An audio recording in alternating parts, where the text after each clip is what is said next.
Hey guys, how you doing? Welcome back to another video. Today we have the Mig-29 versus the Mirage 2000 in a within visual range fight, Fox 2s, and we're going to be fighting against Ate today. For those of you who are unfamiliar with Ate, he is a former French Rafale pilot, so he's come out here today to demonstrate the Mirage. After the fights, we're going to talk to him a little bit about his thoughts on the B-52 intercept by two Russian Sukhoi 27s in the Black Sea, and we're going to get his thoughts on that, and yeah, it should be an interesting discussion. Okay guys, so without further ado, let's go ahead and get started with the video.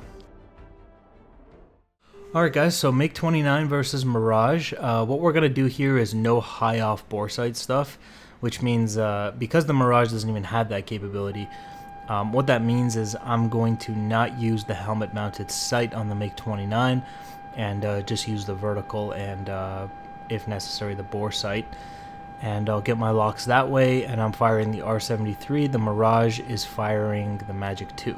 So essentially we're pretending that there's no helmet mounted sight in this particular version of the Mig-29. Alright, and there's the merge.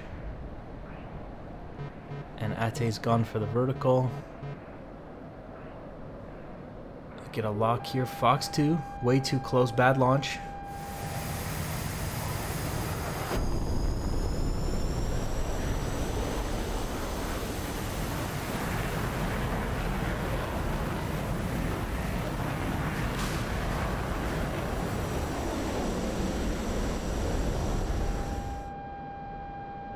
Alright, so I find myself in a position where I'm a little bit low on energy. I was slower than I would have liked in the initial turn, and Ate seems to have taken advantage of that. I'm going to try to pull him into a rate fight. The Mig-29 does pretty well there, and the Mirage doesn't. Got a lock here. Fox 2 doesn't track, goes for the flare. Second Fox 2 here. That one misses again. You see he took a gunshot at me as he went by.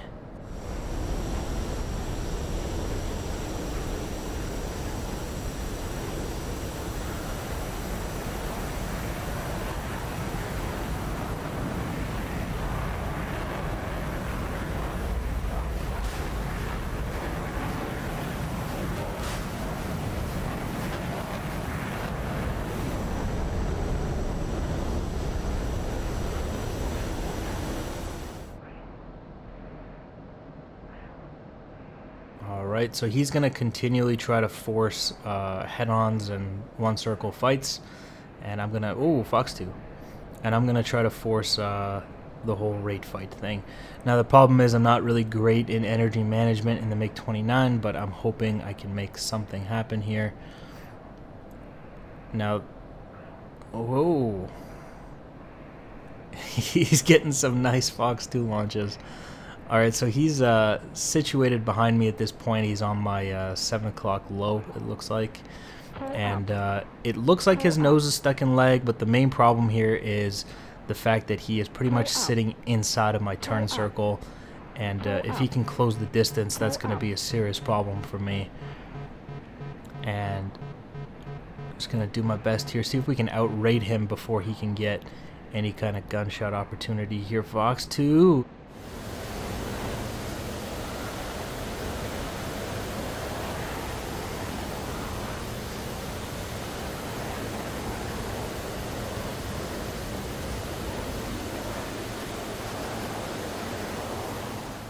Now, once a Mirage is on your tail, it's already hard enough to get him off you, let alone Ate in a Mirage behind you. I mean, I'm going to need some luck here, really. And you can see he's really trying to pull and get his nose around. I'm really fast here. I'm way too fast. So I'm trying to cut the throttle a little bit. It's really the only way I can slow down at this point. And he's once again, he's got to dump his nose. You see his like nose down attitude.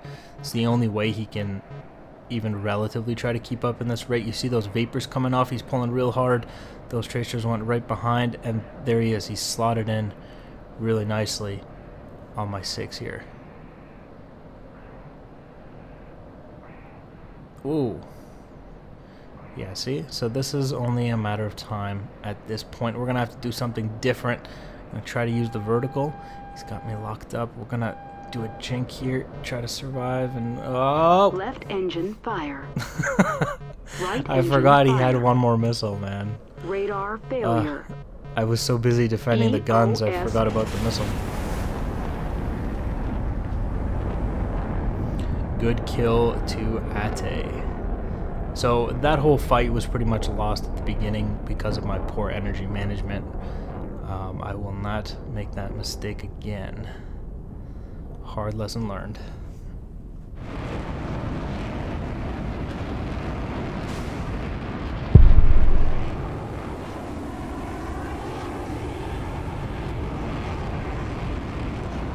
So I was watching this replay afterwards just to see what the whole jink looked like from his perspective. And it's just like, you know, I'm over here doing this snap roll jink trying to get out of the gun solution. And he's just like, here's a Fox 2. And it just reminded me of that scene from Indiana Jones where the guy's got the sword and he's like showing off his sword moves and then Indiana Jones just shoots him with a gun. Like, this is kind of what that feels like, man. Good kill. Alright, so I think I've got a decent grasp of what I did wrong last time, and so I'm going to do things a little bit differently this time in terms of the raid fight. I think I got the numbers down in my head a little better, and I should theoretically be able to outrate the Mirage should he choose to get into a raid fight with me. If he decides to come one circle and I go into that one circle fight with him, it's very, very bad news for me, especially since it's Ate. You know, like, he doesn't make mistakes with lift vector placements and things like that, so it's going to be very challenging. There's the merge. He's going for the vertical. Get the lock. Come on, come on, come on. He's pre-flaring. He's Fox 2. And I can't see him, but okay, he survived it though.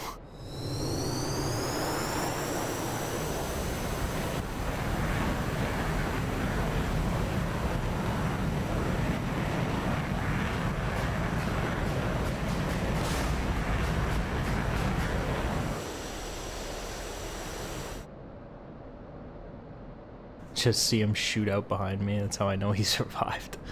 Alright, so the rudder roll to get out of the way of his nose there. I saw him trying to point it at me on his way down. And so at this point, I'm gonna, like, we're pretty low to the ground, so I'm gonna start luring him into a rate fight. He won't be able to dump his nose because he has no more altitude left, which means he's going to really struggle to keep up in this rate fight with me. The Mirage really does not do well in these situations. If I can just keep him in a couple of turns, by the end of that he'll be completely out of energy.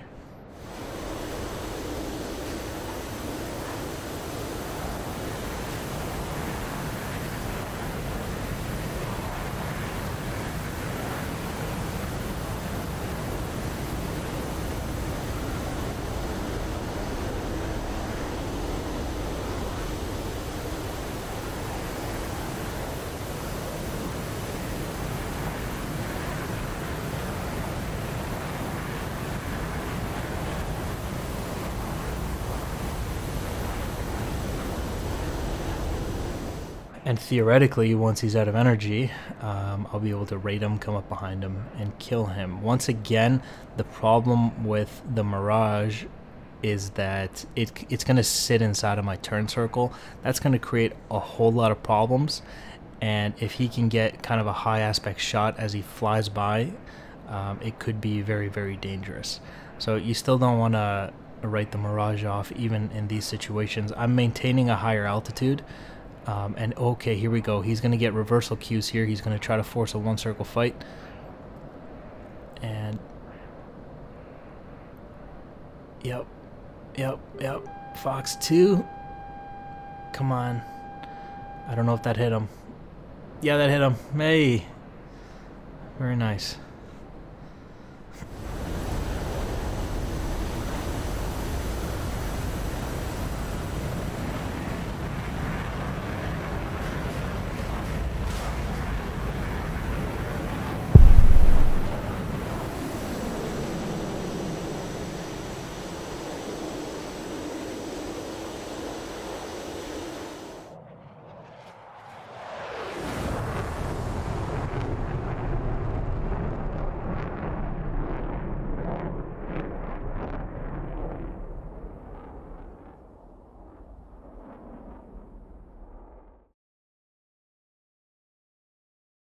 Okay, Ate, welcome back to the channel, man. How are you doing? Fine, thanks. How are you?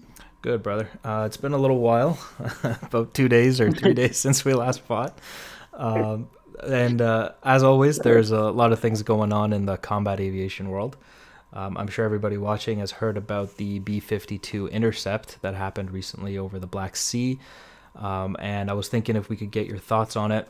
For anybody who's unaware, it's, I believe, I don't know how many B-52s, but they were intercepted on the Black Sea in international waters by what appears to be two Russian Su-27s, I believe, is what I see here.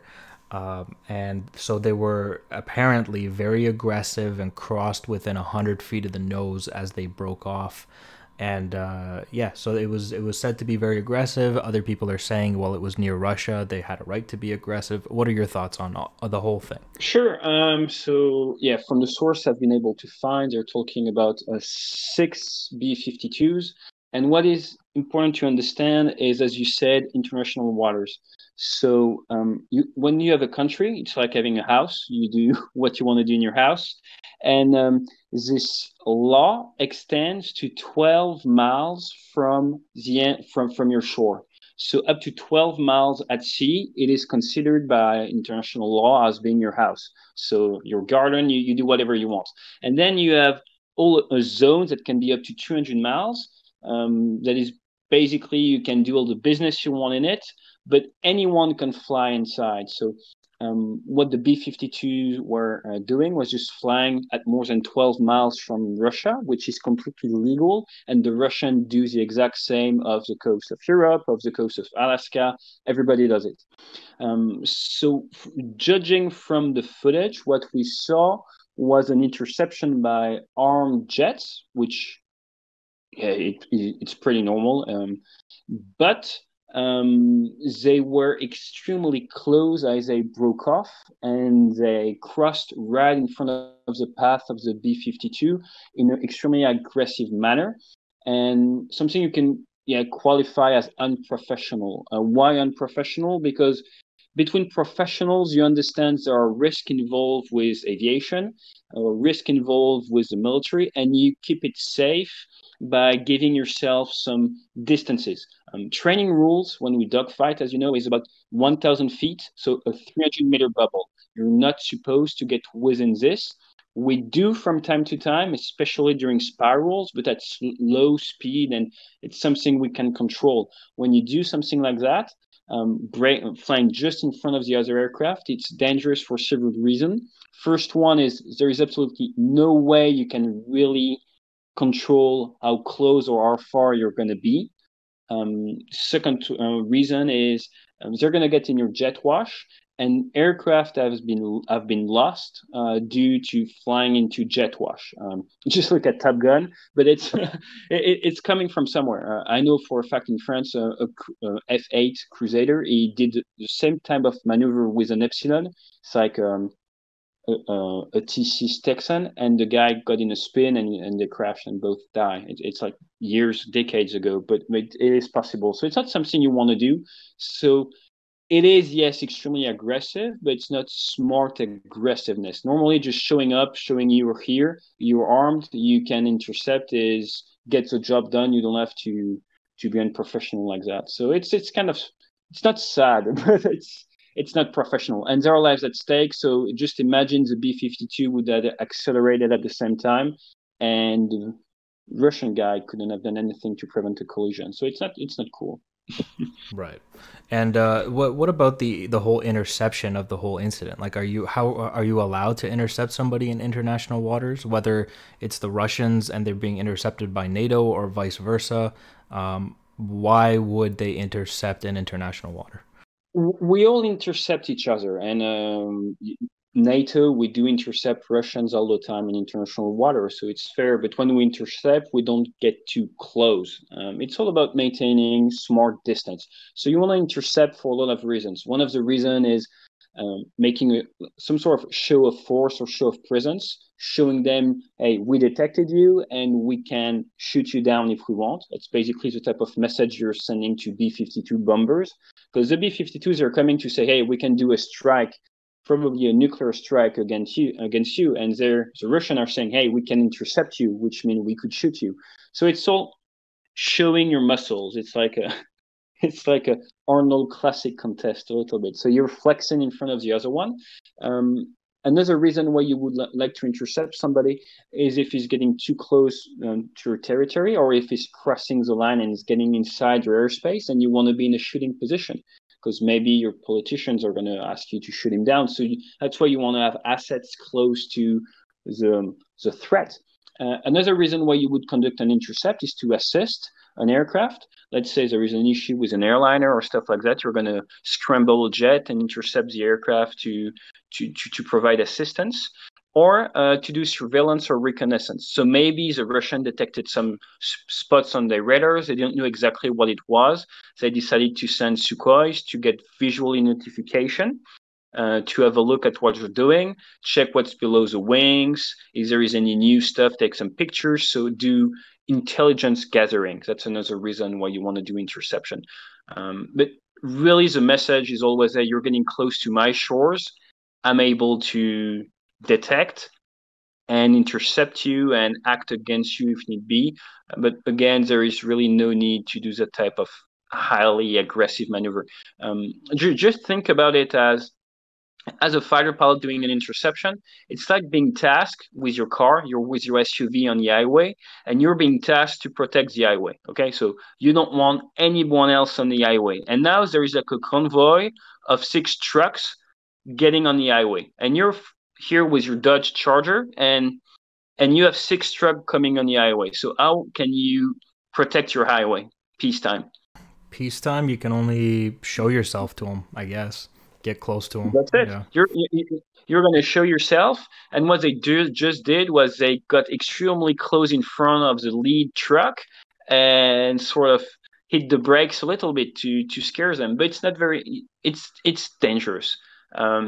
It's dangerous because you don't know how they're going to react, and it can escalate extremely fast. So, but my whole point is when you intercept someone, peacetime. That's it. So you're driving next to the other truck, and that's it. That's all you can do. You've got rules of engagement. You're not going to shoot. And if they decide to fly over your country, guess what? They're going to fly over your country. But now, as long as you're not allowed to shoot, there's no way you're going to be able to scare them off unless you collide with them, unless you shoot them down. So we're really cuffed as pilots in the air doing interception. It can be extremely frustrating. Yeah.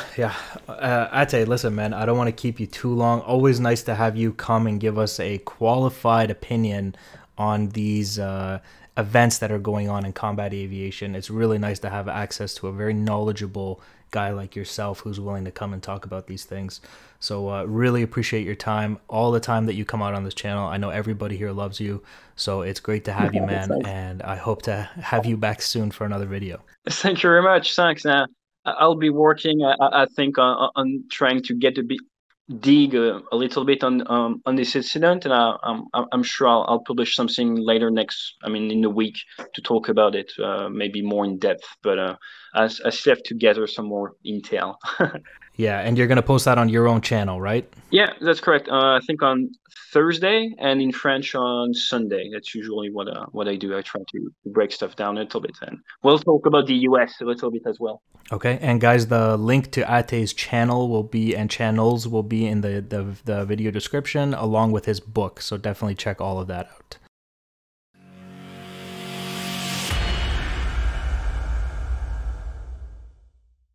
Alright guys, so don't want to make this video too long, so just a quick TAC view review.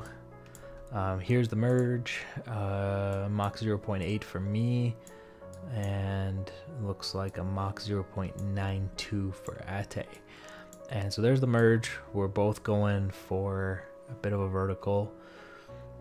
And right here, so this is where I really start to get my first solution on him. You can see it's 2,400 feet.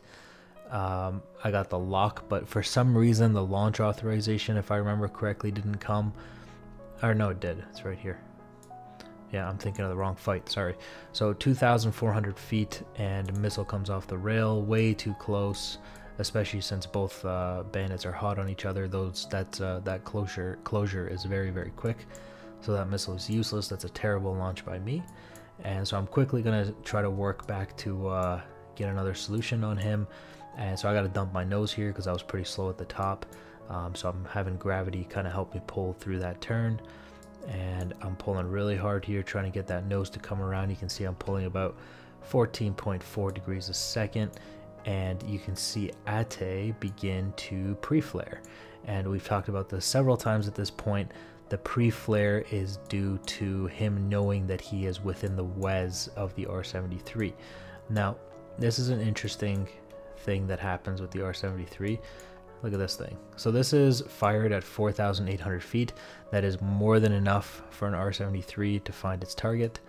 And however, this one does this thing, right?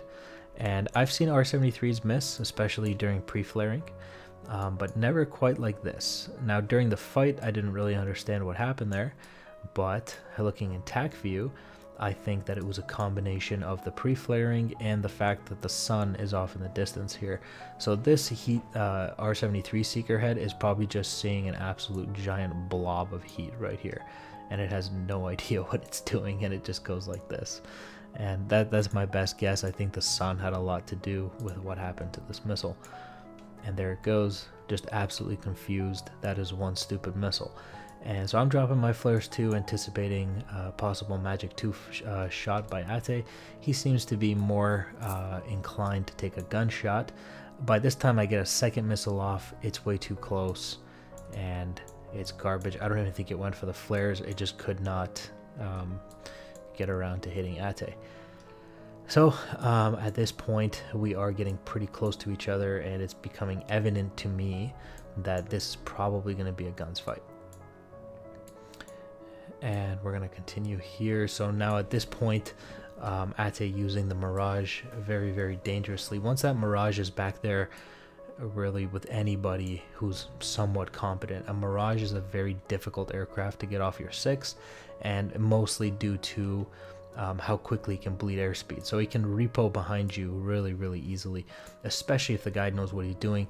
Like Ate completely knows and understands how to manage closure and how to fix that issue if he starts to see too much smash.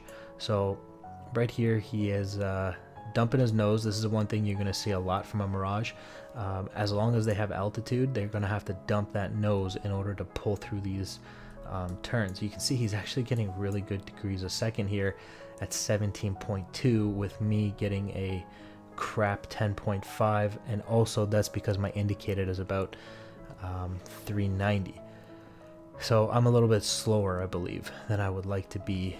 I'm not too far from the max rate speed of the MiG, but I'm pretty low down there. Now you can see here he is actually inside of my turn circle. He's very, very slow, which I believe is the only reason I'm alive, and I think he takes a Fox 2 shot here. Somewhere around here. But yeah, so this is a bandit who is inside of my turn circle. The only reason I'm not in too much danger is because his distance is a little far, and he's firing 30mm rounds, which are very heavy, which means he'll need to get close and pull pretty significant lead to get those rounds to land on target. And so I'm somewhat safe as long as the distance is off. And there's this Fox 2 shot that goes right off in front of me. I didn't actually know what happened to this. I saw the missile come off. I saw the missile pull lead, which was very concerning. But then I didn't explode. So I just assumed that it fired off in front of me, which is pretty much what happened. And so here we are once again. I'm doing myself a pretty big disservice by pulling the altitude up. I'm tremendously fast, much faster than I should be. And you can see that that's creating really large circles that's allowing Ate to sit inside of my turn circle and just take shots whenever he pleases.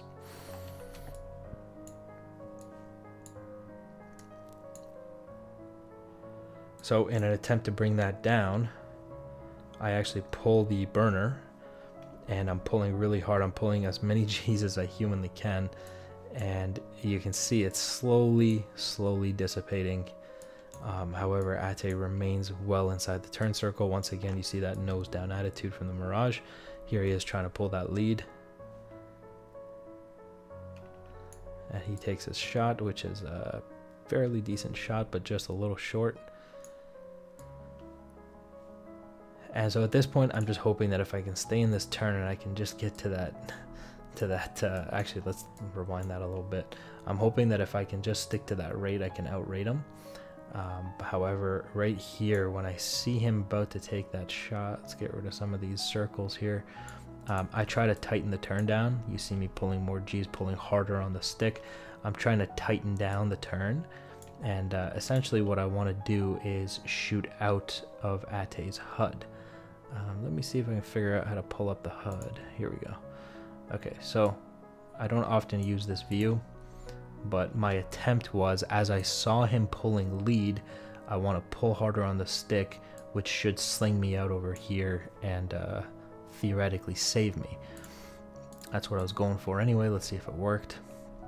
So he gets rounds off, they fall short, and I do shoot out of the HUD. You can see that tighten down. That's essentially how it works, but it's a little late. I would have liked to have that happen a little bit sooner, which means I would have needed better reaction time to make that happen. Now, he shoots outside the circle here, but he's fairly slow, so he's going to come back around. I'm in big trouble here too, because I'm very slow. This is why you see me dump at the nose. I'm trying to survive here. And at this point, you know, I didn't even know he hit me there. Okay, well, at this point, I realized that things are not going well, and we're going to have to do something different if we're going to survive. If I just sit here, he's going to kill me.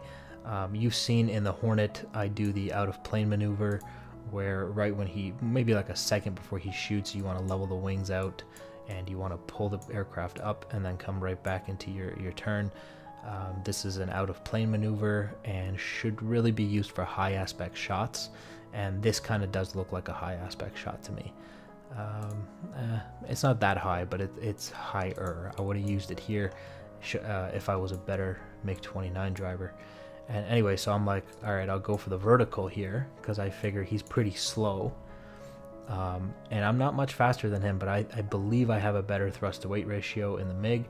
Well, actually 100%. I know that to be true. And so here I'm just worried about the gun solution, right? And so I'm jinking, trying to survive that, and completely forgot that he had one more Fox 2, and I'm dead. So good kill to Ate. Alright guys, so that's going to be the video for today. Big thank you to everybody for watching. Big thank you to Ate for coming out, making this video possible. Don't forget to check out his channel and his other channel. He's got 2 channels now, and his book. So definitely check all of that stuff out. Thanks for watching, and I will see you guys in the next video. Take care, guys. Bye.